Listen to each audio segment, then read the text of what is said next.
ቢስሚላህ ወልሐምዱሊላህ ወሰላቱ ወሰላሙ ዐላ ረሱሊላህ ሰለላሁ ዐለይሂ ወሰለም። እና እንግዲህ እስላም በሁሉ ነገር ያው ግልጽና ፍጹም የሆነ ነገር ነውና ተድበስብሶ የሚሄድ ነገር የለም ማለት ነው። እኛ በተለምዶ በባህል በምን የምናረገውን ነገር ሁሉ ይሄ ከጥንት ጀምሮ አህለል ጃሂልያ በዚህ ምን ያህል እየተሳሳቱ እንደመጡ መግለጡና ማሳወቁ የዚህ አይነት የፍልስፍና ሰዎች የማያውቁት ነገር ድንገት ሲሰሙ ጥሩ ይመስላቸዋል። ስለዚህ በጃሂልያ ጊዜ የነበረውን ስተት በዚህ መልክ ማጋለጥና ማውገዙ የዚህ አይነት ስተት ውስጥ እንዳትገቡ ወቁና ተጠንቀቁ ለማለት ነው። ስለዚህ ነው ዑመር ኢብኑ ኸጣብ ረዲየላሁ ዐንሁ ወአርዳ ኢኒ አኽሻ ዐለል ኢስላሚ አን የንሻአ መን ላ ያዕሪፉ አልጃሂልያ ፈቱንቀዶል ዑረል ኢስላሚ ዑርወተን ዑርዋ ያሉት ማለት ነው። እኛ ጃሂልያን ቀምሰነው ጀርበነው አንቅረን ተፍተነው ነው የመጣ ነው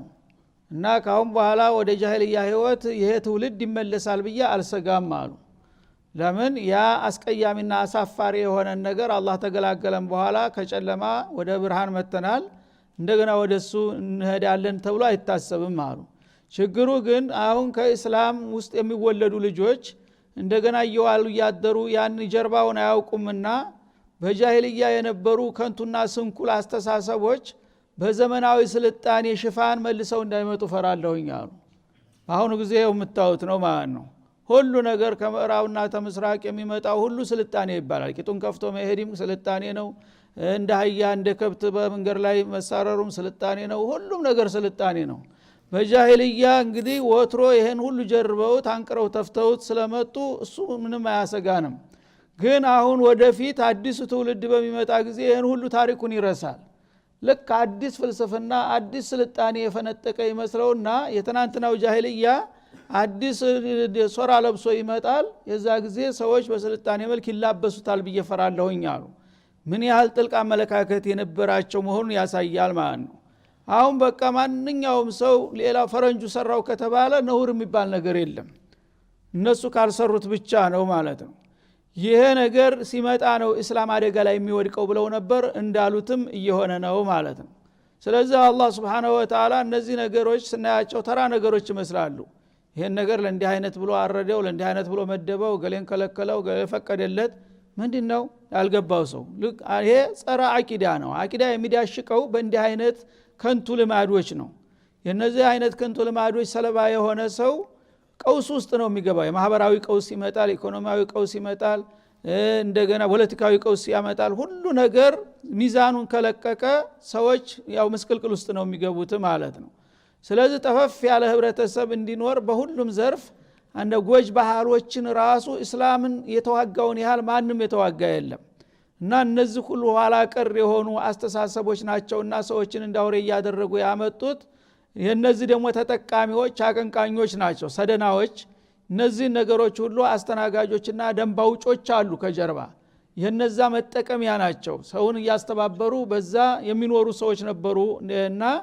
እነዛ መልቲዎች ናቸው። ለእናንተ የሚጠቅሟችሁን እየነገሯችሁ አይምሰላችሁ።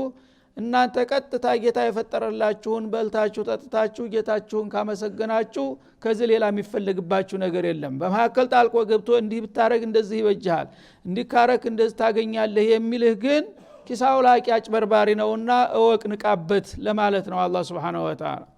ስለዚህ እንግዲህ አሁንም በተደጋጋሚ መልኩ በዚህ ሱራ ብቻ ሳይሆን ካሁን ቀደም አልማኢዳ ላይ ይሄን ነገር ዳሶታል። ወደፊትም ደግሞ በሌሎቹ በተለያየ አጋጣሚ ይመለስበታል ማለት ነው። የዛ አይነት ልክስክስ እምነቶች የመልቲዎችና የሸረኞች አካሄድ ስለሆነ አላህ Subhanahu Wa Ta'ala እንዲህ አይነቱን ነገር ትርጉም መስጠት የለባችሁም። ቀጥ ብላችሁ ጌታ የፈጠረላችሁ ያ አዩሃን ናሱ ተቁ ረበኩም ኩሉ ሚማ ረዘቅናኩም ወሽኩሩ ሊላህ ይላል። እኛ ከሰጠናችሁ ሲሳይ በምድር ያለው በሙሉ ለእናንተ ነው የተፈጠረው፣ ለሴቱ፣ ለወንዱ፣ ለደካማው፣ ለሀብታም፣ ለሁሉም ነገር አላህ የፈጠረልህን በልተህ ለአላሁመ ለከል ሐምዱ ወሽክር አልহামዱሊላህ الذي አطعመና ወሰቃና ካልክ በቃ ይሄ ነው የሚፈለግብህ እንጂ እንደ አይነቱን ለገሌ እንደ አርገውን ለገሌ የሚለው እነዚህ ጣልቃ ገቦችና አወናባጆች ናቸውና እነዚህ ነገሮች ዱንያ አኺራችሁን የሚያጠፉ ናቸው በማለት አስጠነቀቀ። በመሆኑም አሁንም እንግዲህ ሰዎች የዚሁ አይነት በተዘዋሪ መልኩ ያው ይጣላኛል አድባሩ ቆሌው አካባቢው ጂኑ የለመደው ነገር ካላገኘ ጥጆቹ አያድጉም ፍየሎቹ ምን ይሆናሉ ምናምን እየተባለ የተለያየ ግብር ያደርጋሉ ሱብሃንአላህ በተለምዶ ገጠር ውስጥ ስንቀራ መሻይኾቻችን የነበሩ ሰዎች በአመት በግ የሚያርዱ ሰዎች ነበሩ እያቀሩን ወላሂ ሸኾቹ ነው በግ አንጥቶ ጧህራው ላይ ያስራል ምንድነው ሲባል ሸኾቹ ደም የሚያፈሱት ደርሶ ይባላል አንዱ ተራ ቃልቻ ነበር የመንደር ቃልቻ እሱ ተሽሎ እንደ ታዳዘ ጧህራ ላይ አንጥቶ ጧህራችን ያስነጅሳሉ አለ ሌላው ፈርጦ ማይናገርን ሸኾች እንትን ያለ አሁን ሲመጡ ምንድነው ዘጧህራ ላይ እኛ እግራችን አጥበን አይደለም እንደዚህ ምን ገባው በግም ታስሩበት ጧህራችን ላይ ምንድነው አላቸው አይ በግኮ ሽንት ነጃሰተን خفيفه ነው አለ خفف በሩዛ አለ እኛ خفف እንትና ነጃሳ ነው አውጡ ሼኽ የተባለው ሰውዬ እዚህ ደረጃ ነው እንግዲህ ለምን ያቺ የሚቀሯት እንግዲህ ፍቅህ ናት እሷ የጅዙ ወላ ይጅዛ በቃ ከዛ በኋላ ያለው አቂዳ አይታወቅም እንግዲህ በጋርዶ ደማፍሶ ያ ካልሆነ በሰላም አልከርምም ነው እኮ እንደ ተራው ጃሂል ማለት ነው ሼኹ ይሄ ሁሉ ነገር እንግዲህ ባለመታወቅ ቁርአን የሚገርማችሁ ደግሞ በጣም ቁርአን ሐፊዝ ነበር ይሄ ሼኽ ቁርአን ሲቀራው ስታይ ሱብሃንአላህ አጂብ ነው በቃ እንደዛ ግን ያቀራል ውስጡ የሚለው ነገር የለም አረበኛ ናህው የሚያቀራ ሰው እኮ ነው አላህ ሂዳያ ካልሰጠው አንድ ሰው አጂብ ነገር ነው በቃ አሁን ማንንም ሰው ቢመጣ በዛ አካባቢ እንደሱ ዓሊም የለም ግን ያችን ያደገባትን ከአባቶቹ ከአያቶቹ ተሸኾቹ የሱ ኋላ ስንጠይ ሸኽየው እንዲያረጉ ነበር እሱን ያስተማሩት አሉ ከዛ ነው የወሰደው ሸኽየው እንደውም ሀብታም ነበሩ ስንት በሬ ነበር የሚያርዱት የሱ ምስኪን ስለሆነ በግ ነው የሚያርደው ይሄ እንግዲህ በሼኽ ደረጃ እንደዚህ ነበረ ማለት ነው ይሄን ቁርአን ይቀሩታል ያቀሩታል ተፍሲር ያቀራሉ ላ የወትሮ የመካ ሙሽሪኮች እንዲያረጉ ነበር ተባለ አሁንም የሚደረገው እዚህ ጋር ተረስቷል የለም እያንዳንዱ ራሱን መጠየቅ አለበት የቁርአን አብሮንኛ ጋር የሚኖረው ለምን ደካማ ጎናችንን በየለቱ እንዲያርም ነው እኛ ሊጠብቅ ነው አለበለዚያ እሱ የሚያወራውን ዝም ብሎ በጆሮአችን ሰምተን የለመድነውን ስራ እንዳለ ምንቀጥል ከሆነ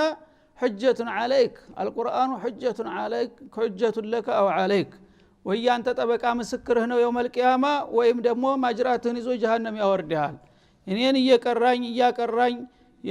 ህገን አላከበረም ብሎ አላህ ፊት ይከሳል የተባለው እንደዚህ ሲሆን ነው ማለት ነው ስለዚህ እነዚህ ሁሉ ነገሮች ተልካሳ ነገሮች ናቸው ተራ ነገሮች አይደሉም አቂዳን ዲባቅ የሚመቱ ነገሮች ናቸውና ከአላህ ሌላ ያለ ነገር አይጎዳም ምንም ነገር ሊያረጋ አይችልም የምን ጂን ነው የምን ሰይጣን ነው አውዙ ቢላሂ ሚነሽ ሸይጣን እያልኩኝ 10 ጊዜ የታባቱ ነው ሰይጣን የሚቀርበኝ የሚል አቋም መያዝ ሲገባ ይሄንማ ካደረኩኝ አባቴ ወቃቤ ይጣላኛል የእናቴ ጀበና ትቀየመኛለች ምኑ ላይ ነው ተውሂድ ያለው ታዲያ ይሄን ምትል ከሆነ እና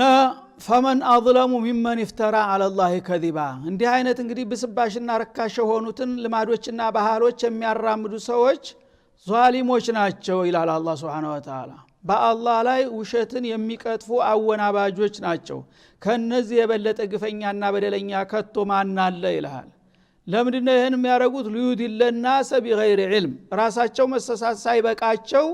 ሌሎቹን የዋሆች ህዝቦች ሊያሳስቱ ሸገል እንኳን እንዲህ ያደርጋሉ ታላቁ ሰውሳቸው እንኳን አገር ሽማግሌው እንኳን እንዲህ ያረጋሉ አይደለም እንደ እየተባለ ቁድዋ ሆኖ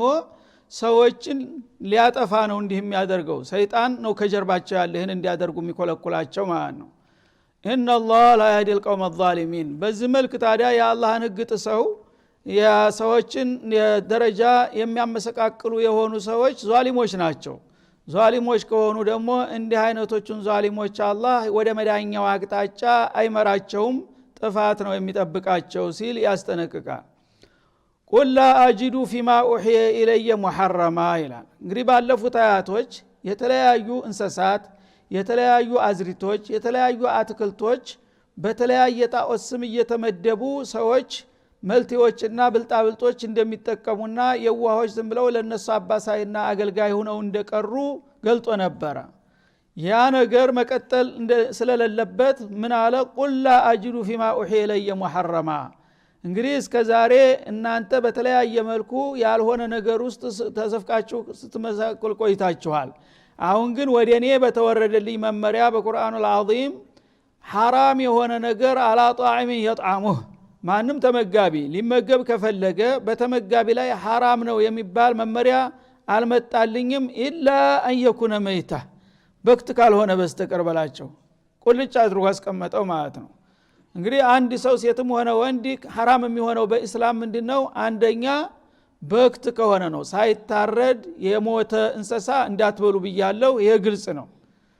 አውደ መመስፈሃ ወይም ደግሞ ተታራጁ ፏ ብሎ በኃይል የሚወጣው ተስፈንጥሮ የሚወጣው ደም እሱም ለጤንነትም ጠንክ ነውና እሱንም ከልክል ያለሁኝ አው ለህመ ኺንዚር ወይም ደግሞ ከእንስሳት የአሳማን ስጋ ከልክልያቸዋለሁኝ በቀጥታ የተከለከለ አሳማ ብቻ ነው በእስላም ማለት ነው فإنه رجسን ይሄ አሁን የተጠቀሱት ወይ በተለይም አሳማ እርኩስ ነው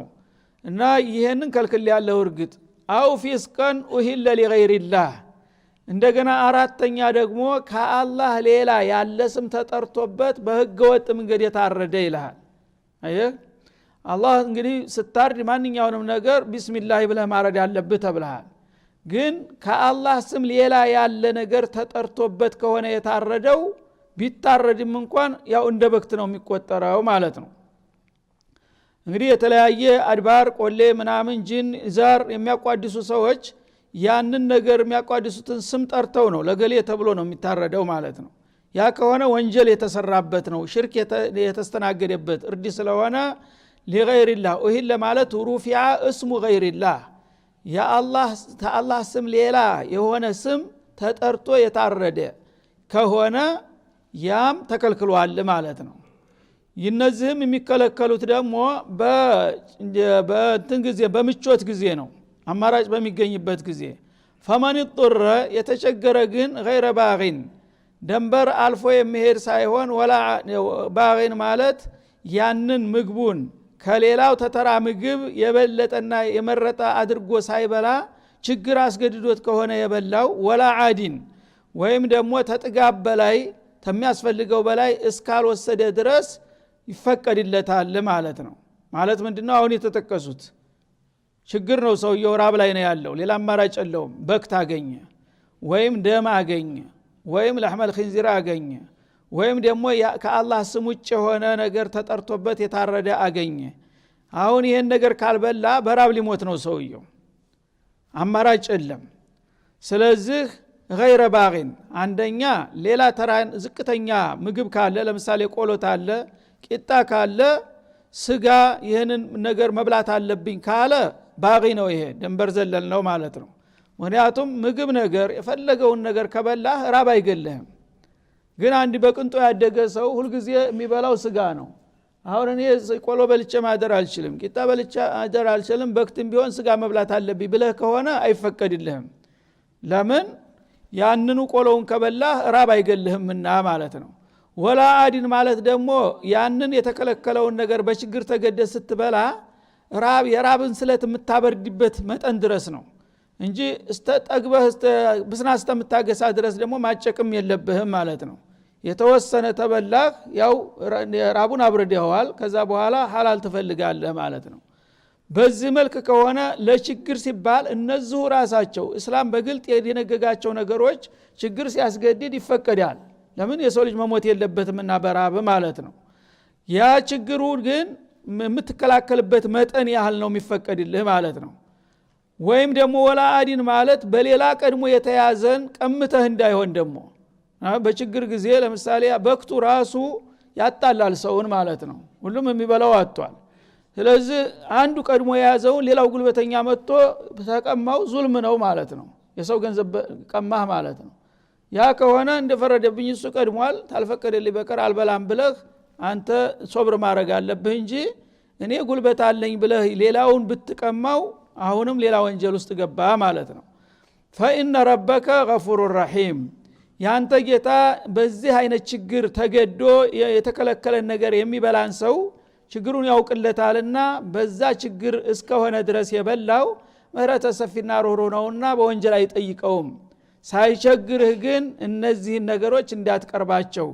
ሌላ አማራጭ ደካማ ነገርም ቢሆን ካለ እነዚህ አሁን የተጠቀሱት ነገሮች ሁሉ ጊዜም በእስላም እርም ናቸው ማለት ነው በክት ፏ ብሎ የሚፈስ ደም እንደገና አሳማ እንደ ከአላህ ስም ውጭ የታረደ ነገር ማለት ነው ሌላው ሱረቱል ማኢዳ ላይ ወልሙንኸሊቀቱ ወልመውቁዘቱ ወልሙተረዲየቱ የሚለው የዚህ ማብራሪያ ነው እሱም ዙ ይተቃለላል ማለት ነው እነዚህን ክልክል ያለው በግልጥ ከዚህ ውጭ የሆነ ነገር ግን ለእናንተ መጠቀሚያ ብዬ ነው የፈጠርኩት ለማን ብዬ ፈጥሬ ለምን ተከልክሏል ትላላችሁ ነው የሚለው እነዚህም ደግሞ አማራጭ ሲጠፋ የሰው ልጅ መሞት የለበትምና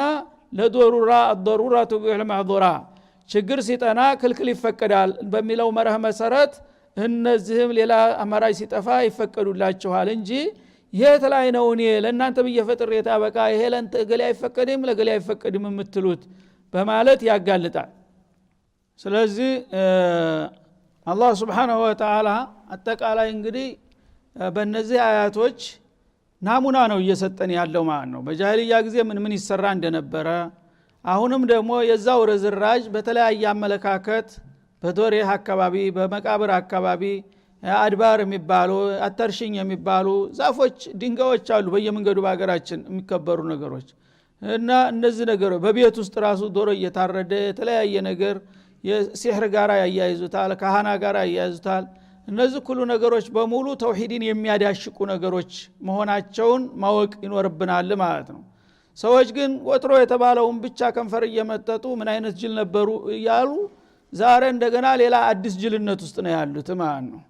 አላህ መጀመሪያ አልሐላሉ በይን ወልሐራሙ በይን እንዳሉት ረሱል አለይሂ ሰላቱ ወሰለም ሐላልና ሐራም የማድረግ ስልጣን የአላህ ብቻ ነው ሐታ ረሱል እንኳን አያገባቸውም ሪሳላ ማድረስ ብቻ ነው ጌታ የከለከለውን ይከለክላሉ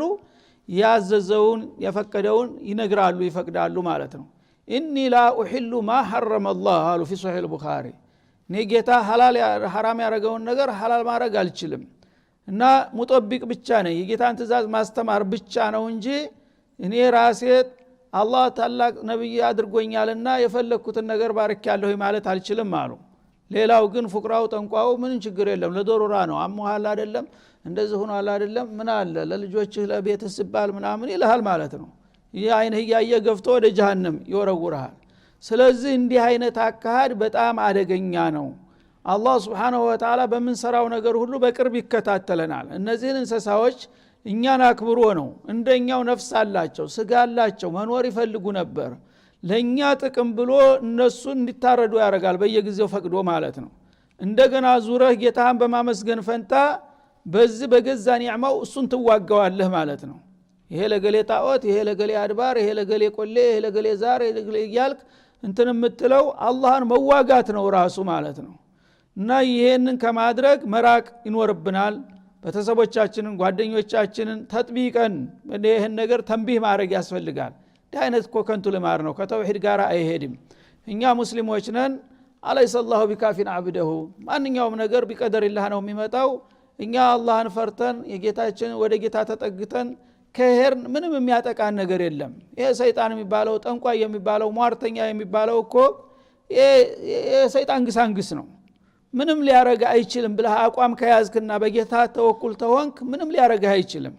ደግሞ ይሄን ጀርበናል ያንደናችን ማለት ነው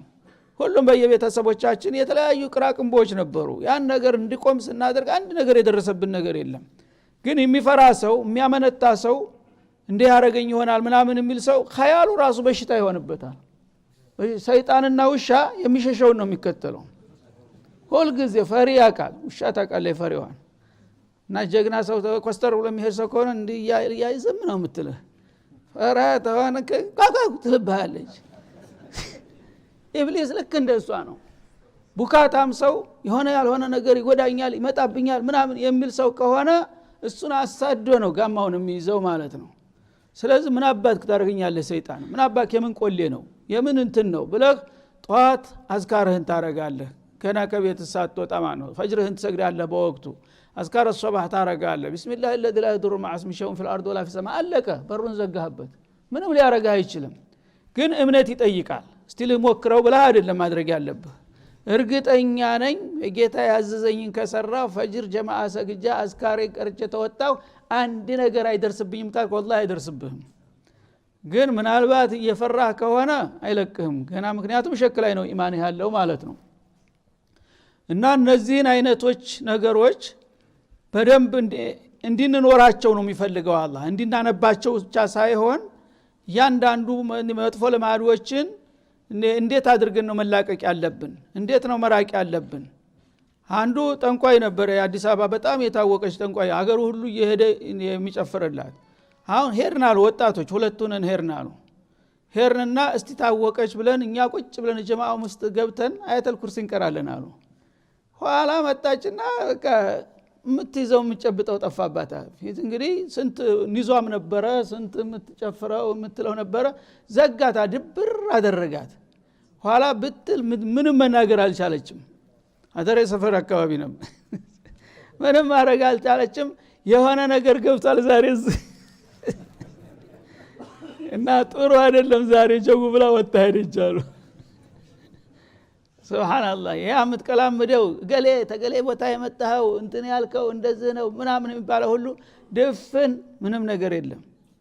ሁሉ ባለ ጉዳይ ሁሉ መጥቶ ዛሬ ምንድነው ያለ ያንጎላጃል የለም አልቻሉም ወጥተው ሄዱ እና ሰዎች ብዙ ጊዜ ባጣቆይኝ እየሆኑ ነው የሚበሉት ማለት ነው ትክክለኛ ወደ አላህ የሸሸ ሰው ተልቡ ጌታው ጋራ የወገነ ሰው ሁሉ ነገር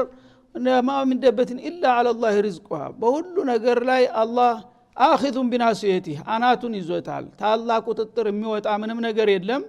እነዚህን ሁሉ ነገሮች እንቅራርጎ የተፋና ወደ ጌታ የተጠጋ የተማመነ ሰው በምንም አይነት ጉዳት ሊመጣበት አይችልም ግን ሰዎች እነዚህን ነገሮች ማቸነፍ አቅቶት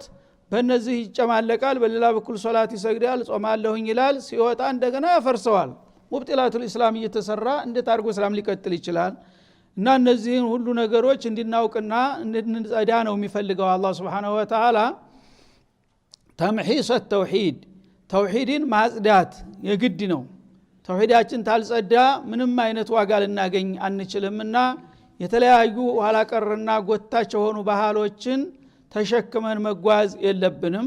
በተለይ ከተውሂድ ጋር የሚጋጩ ነገሮች በማብራት ፈልገን መንጥረን ማውጣት መቻል አለብን ነው የምለው ወሰለላሁ ዐለ ነብይ ወአለይሂ